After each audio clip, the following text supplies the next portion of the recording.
Tu es exilé en France, en situation régulière ou irrégulière, et tu as besoin d'aide pour défendre tes droits. Si tu le souhaites, tu as le droit de faire appel à un avocat. Concrètement, un avocat en droit des étrangers peut par exemple intervenir pour accompagner dans une demande d'asile, de titre de séjour ou de nationalité, pour contester un refus de titre de séjour ou d'asile, pour contester une mesure d'éloignement comme une OQTF ou une expulsion, ou encore pour défendre un exilé placé en centre de rétention.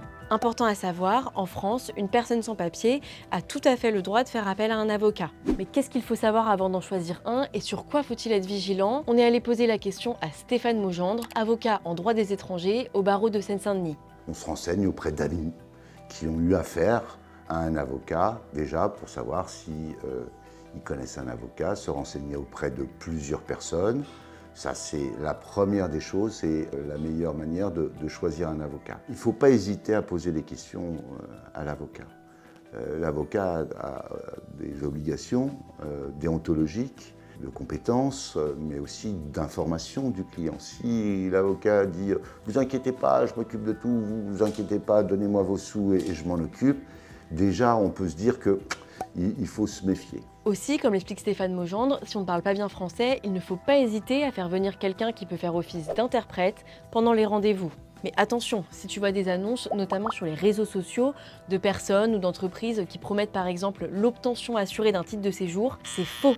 L'avocat ne peut rien garantir, ni les délais, ni la certitude d'obtenir un titre de séjour ou un résultat positif devant le tribunal administratif.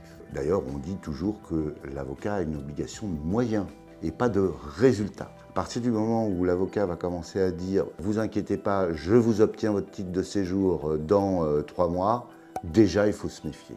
Par contre, il a l'obligation d'informer. Il a l'obligation d'informer son client de ce que son dossier est mauvais et que si on va devant le tribunal administratif, les chances de réussite sont extrêmement minces. Ça, c'est l'obligation de l'avocat.